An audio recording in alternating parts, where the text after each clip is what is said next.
Assalamualaikum warahmatullahi wabarakatuh. Bismillah, alhamdulillah, wassalatu wassalamu ala sayyidina rasulillah wa ala alihi wa ashabihi wa man wala, amma ba'd. Islam adalah agama yang syamil, agama yang komprehensif, yang mengatur seluruh aspek kehidupan manusia. Di antara hal terpenting yang diatur oleh agama Islam adalah ekonomi kita, baik terkait dengan sandang, papan, pangan, ataupun yang lainnya. Oleh karena itu, agama Islam sangat memperhatikan terkait halal dan haram dari apapun yang kita pakai, yang kita konsumsi dan kita gunakan. Terkait hal ini, Nabi Muhammad SAW sudah memprediksi dalam sabda beliau, "Ya'ti 'alan nasi zamanun la yubalil mar'u fihi min aina akhadha aminal halal am minal haram." Akan datang kepada manusia suatu zaman di mana seseorang tidak akan peduli di zaman itu dari mana dia ambil, apakah dari yang halal ataupun dari yang haram.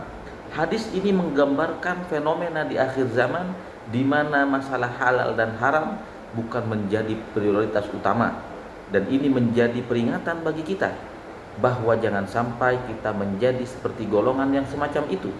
Karena para sahabat di zaman Nabi Muhammad SAW, mereka sangat memperhatikan terkait halal dan haram dari apa yang mereka konsumsi. Seperti Abu Bakar yang dengan kesadaran penuh beliau mengeluarkan makanan yang ada dalam perut beliau karena beliau khawatir termasuk harta yang diharamkan oleh Allah Subhanahu wa taala. Terkait hal ini, Nabi Muhammad SAW mengajarkan agar kita selalu berhati-hati dalam mengkonsumsi, menggunakan ataupun memakai barang apapun itu, harus dipastikan kehalalannya. Karena makanan atau minuman atau pakaian yang haram tidak hanya berefek negatif terhadap dunia kita, namun akhirat pun juga terancam jika kita tidak perhatikan unsur kehalalan dalam apa yang kita konsumsi. Harta yang haram terbagi menjadi 3. Salah satunya, yang pertama adalah diharamkan karena benda itu sendiri, haram karena bendanya, seperti minuman keras, daging babi, atau yang lainnya. Kemudian yang kedua, yang haram karena cara mendapatkannya.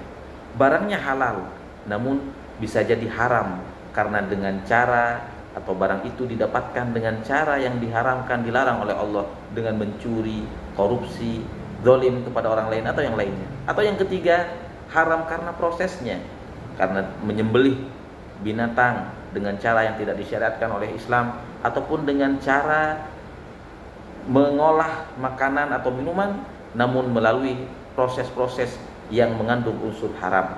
Ini semua harus kita jauhi karena makanan yang haram, minuman yang haram, seperti disabdakan oleh Rasulullah SAW, salah satu efek negatifnya bahwa daging yang tumbuh dari makanan atau minuman yang haram lebih layak untuk masuk neraka, sebagaimana sabda beliau, kullu lahmin nabata min suhtin fannaru aula bihi.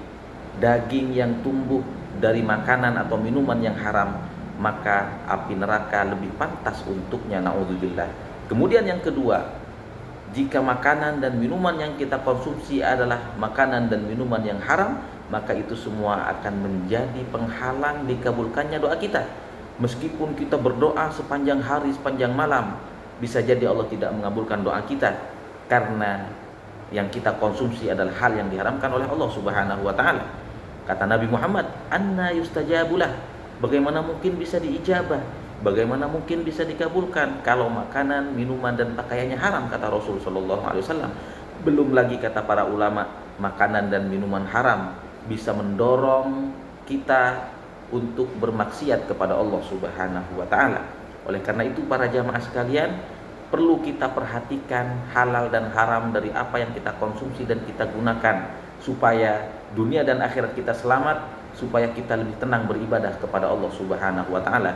Disinilah pentingnya kita mempelajari tentang ekonomi syariah, karena di zaman sekarang ini begitu banyak transaksi, begitu banyak sistem perekonomian yang harus kita pelajari, apakah itu halal ataukah itu haram, dan kita harus menjauhi hal-hal yang diharamkan oleh Allah Subhanahu wa taala supaya kita menjadi hamba Allah yang benar-benar beriman sepenuhnya kepada Allah, patuh sepenuhnya kepada Allah. Wabil khusus di Ramadan ini kita menjadi pribadi yang lebih bertakwa kepada Allah Subhanahu wa taala dari segala aspek kehidupan kita, termasuk aspek ekonomi kita.